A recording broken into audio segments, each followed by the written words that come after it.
दादा आलो. ये बस. बसा ना. हे घ्या. घारगे, अरे वा, आज स्पेशल मेनू दिसतोय आज. घारगे. अहिल्या, आदित्यला घारगे खूप आवडतात ना?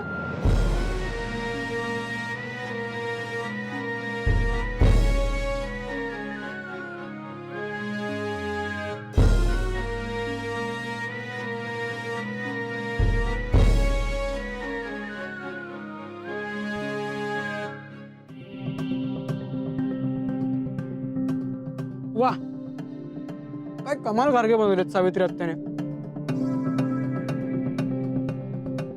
उद्या ना बक्षीस दिला माझ्याकडून. आत्याच्या हाताला चव आहे, काय पण बोल. नाही सॉरी, हे आईच्या हातचं आहे.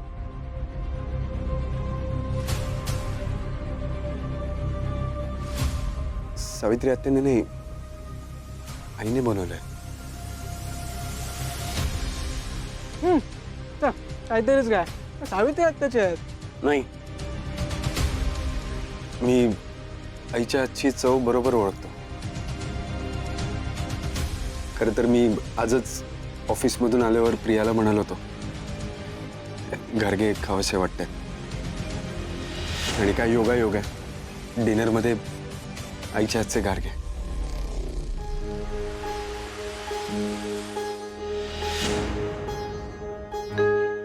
आई,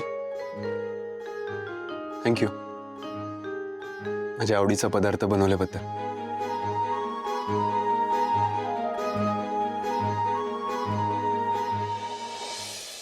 प्रिया, हे आजचा प्रयत्न छान होता तुझा.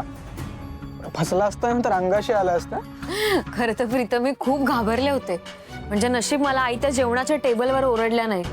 मला तर वाटत होतं की आई जेवणाच्या टेबलवरून उठून जातात की काही. एवढी भीती वाटत होती ना मला. तसं जर झालं असतं ना तर मी स्वतःला कधीच माफ करू शकले नसते.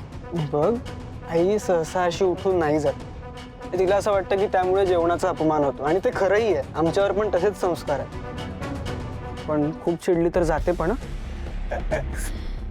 पण आज मला आई रागवल्या असत्या ना तरीही चाललं असतं. निदान माझ्यामुळे आदित्य दादांना त्यांच्या आईच्या हातचे घारगे तर खायला मिळाले. तुझा हेतू जरी चांगला असला ना तरी पुन्हा हे असले प्रयोग करायचे नाहीत.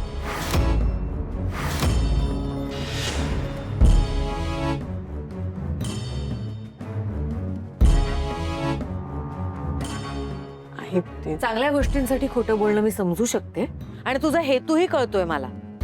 पण तू ज्यासाठी हे सगळं करतेस तो हेतू सफल होईल असं वाटत नाही. कारण हे सगळं करून माझ्यातले आणि त्याच्यातले मतभेद मिटणार नाहीयेत. त्यामुळे पुन्हा हे असलं करायचं नाही. हो आई, यापुढे मी असं काही करणार नाही. आणि प्रीतम, ते टेंडर भरायला सांगितलं होतं, भरलंस का? हो, भरलं ना.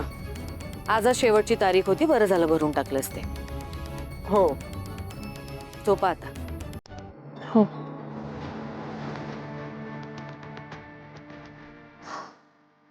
बरं झालं आई मला फार रागवल्या नाहीत. थोडक्यात निभावून गेलं.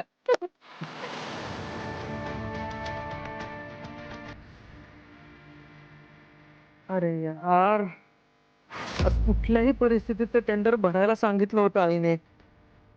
मी विसरलो. आता काही करून मला ते वॉटर टँक सप्लायर ऑफिस मधल्या ऑफिसरला जाऊन भेटावं लागेल. यार, खूप महत्वाचं टेंडर होतं. आईला जर समजलं ना तर तिला प्रचंड राग येईल त्या गोष्टीचा. शिवाय ती हर्ट होईल ते वेगळं. म्हणजे मी टेंडर भरलं नाही म्हणून पण आणि मी तिच्याशी खोटं बोललो म्हणून तर जास्तच त्रास होईल तिला. नाही नाही नाही, उद्या जाऊन त्या ऑफिसरना भेटून काय होतंय का ते बघतो मी. प्रीतम, प्रीतम, हा, हो काय झालं? कसला विचार करताय? चला झोपायला, केवढे वाजले. आलो आलो.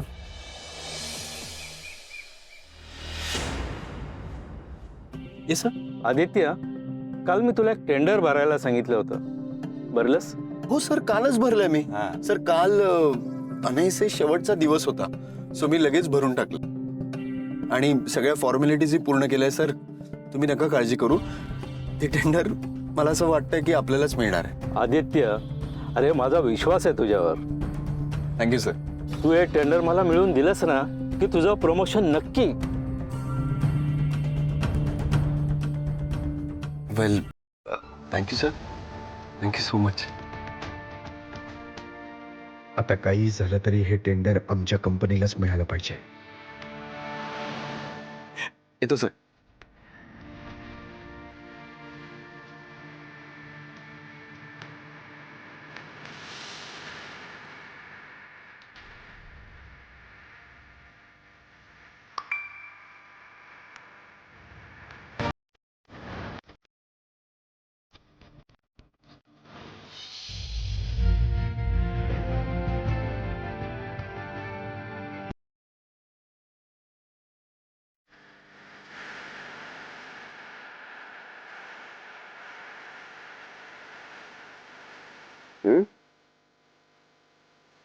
प्रीतम या वॉटर सप्लायच्या अधिकाऱ्याला का भेटायला गेलाय?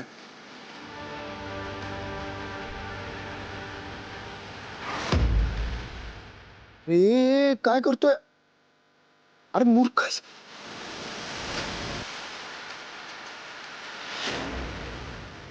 प्रीतम पैसे का देतोयस?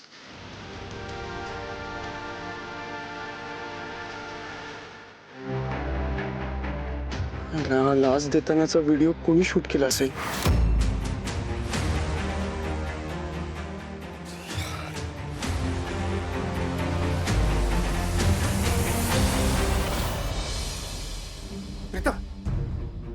ही कुठली पद्धत आहे रे बिझनेस करायची? काय झालं? अरे मी तरी आजपर्यंत तुला असं काही शिकवलं नाही ना. आपल्या आई बाबांची अशी शिकवण आहे आपल्यावर. अरे पण झालं काय? चुकीच्या मार्गाने बिझनेस करतोस तू. काय चुकीचा मार्ग वापरला रे? अरे उगाच का चिडचिड करतोय? सांग ना काय झालंय ते. हे बघ, हे काय? काय झालंय?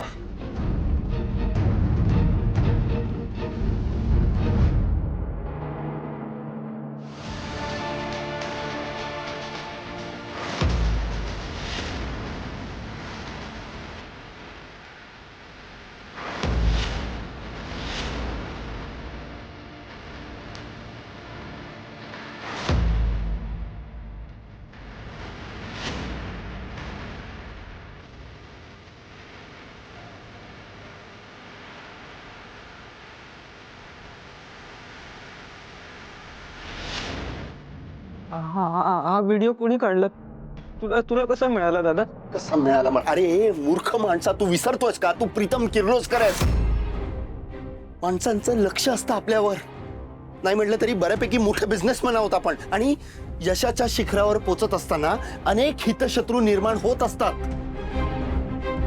चार चौघांमध्ये निर्णय घेत असताना जरा तरी विचार करायचा असतो, जपून पाऊल टाकायचं असतं. हे लक्षात येत नाही तुझ्या. आणि आजपर्यंत आईने इतका मोठा बिझनेस उभा केलाय, पण असा कुठला निर्णय घेतला नाही. सांग ना मला, काय गरज होती हे सगळं करायची?